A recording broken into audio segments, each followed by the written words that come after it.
There is a hidden story buried not in stone but in your DNA, a story of a prehistoric war so devastating it wiped out nearly every man on Earth, a conflict so vast and brutal that its fingerprints still echo inside our genes today. You've heard of world wars, but this wasn't fought with swords or guns, it was fought with stone tools, hunger and fire, and according to scientists, it left only one man standing for every 20 women. So what really happened in the prehistoric war that nearly ended man altogether? Welcome to History in Ruins. Today we'll uncover the prehistoric war that wiped out 95% of all man. Every human carries about 3.16 billion base pairs of DNA, like a time capsule of our ancestors' choices, triumphs, and mistakes. A few years ago, researchers studying modern human genomes found something strange: a sudden catastrophic drop in Y chromosome diversity, which is passed down only from father to son. This wasn't a small dip, it was a cliff. Around 7,000 years ago, during the late Neolithic period, the number of distinct male genetic lines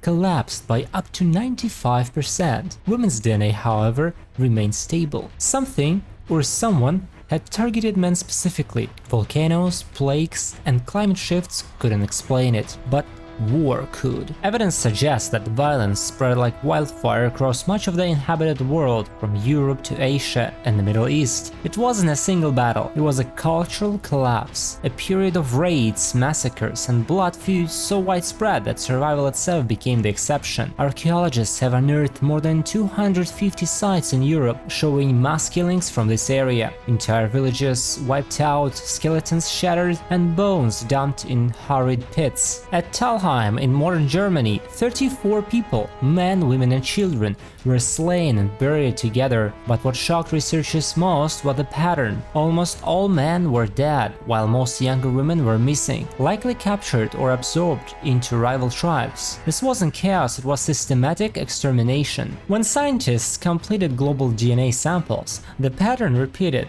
From the Balkans to Central Asia, from the Middle East to ancient China, the male population crashed, yet the female genetic lines continued smoothly. That meant men weren't just dying, they were being replaced. Entire male lineages erased and overwritten by rival clans' descendants. To put it in perspective, if this happened today, out of 4 billion men on Earth, only about 200 million would survive. The rest vanished from the genetic record forever. At Schletz in Austria, archaeologists found 200 bodies, mostly men, with shattered skulls and missing limbs. Nearby, Germany, things got even darker. Outside a settlement, more than 1,000 dismembered skeletons were found. Their bones were broken, processed, even cooked, likely part of ritualistic violence and cannibalistic cults. Victims ranged from newborns to the elderly, but the message was the same: no one was safe. These weren't just random killings. They were organized raids involving trained fighters, tactical strikes, and even fortifications. It seems our ancestors didn't just invent farming, they invented war. Before the violence, humanity had just entered the Neolithic Revolution, the age of agriculture. For the first time, people built permanent settlements, stored food, and raised livestock. But abundance breeds envy. Wherever there were crops, there were raiders. Where there were settlements, there were sieges. And where there was wealth,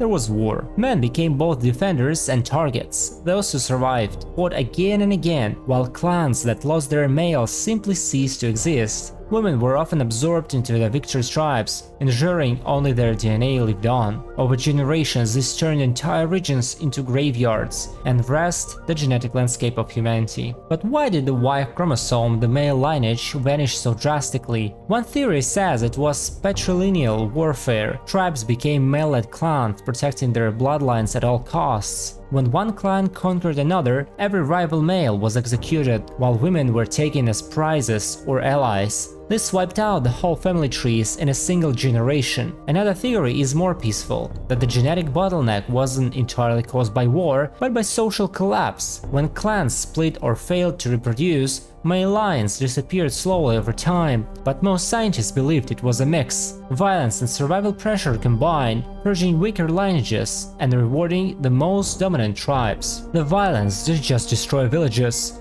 it reshaped society itself. Researchers believe that in the chaos, humanity reorganized into patrilineal clans, family-based warbands tied by blood through the father's line. Every man in the group carried the same Y chromosome, and that made them both powerful and incredibly fragile. When two clans fought, it wasn't just territory at stake, it was genetic extinction. If your group lost, your bloodline vanished in one generation, your daughters were absorbed by the victors, your sons were executed, and your Y chromosome, your lineage, ended. Multiply that process across thousands of tribes for centuries and you get the near erasure of male diversity we see today. Anthropologists call this phenomenon the Great Male Bottleneck, but some have nicknamed it the War of Fathers. Because in a way it was fathers fighting fathers over the right to exist. Imagine what daily life must have felt like during that era. Every horizon filled with danger, every dawn uncertain. Men lived knowing that any sunrise could be their last. Teenage boys were trained for raids before they were even grown. Entire generations lived and died within the same small valley, never traveling far enough to know peace existed elsewhere. In some sites, archaeologists have found weapons buried under doorways, perhaps a last attempt to protect their families when raiders stormed in. In others, skeletons showed both healed and unhealed wounds, men who survived one massacre only to die in another. Meanwhile, women carried the only continuity of life. They were the bridge between tribes, often unwillingly. Each generation of survivors became genetically blended, new clans born out of the ashes of old enemies. And in this way, slowly, painfully, human became to stabilize. Villagers learned that a total war could wipe out both sides. Some groups turned to trade instead of raiding,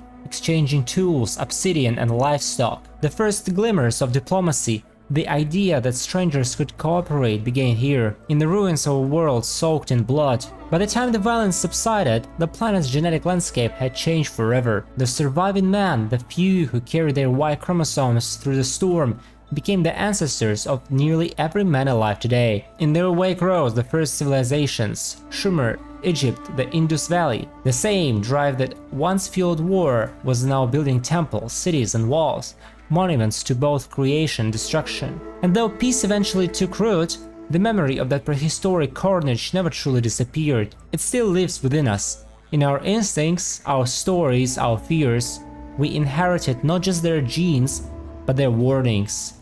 When you look at the world today, the skyscrapers, the cities, the calm, it's easy to think humanity has moved beyond that age. But somewhere deep inside, our DNA remembers. It remembers the fire, the screams, and the sounds that followed. Because once, thousands of years ago, humanity fought its first world war and almost lost everything. If you want to uncover more forgotten chapters of human history, subscribe to History in Ruins, where we bring the past back from the ashes.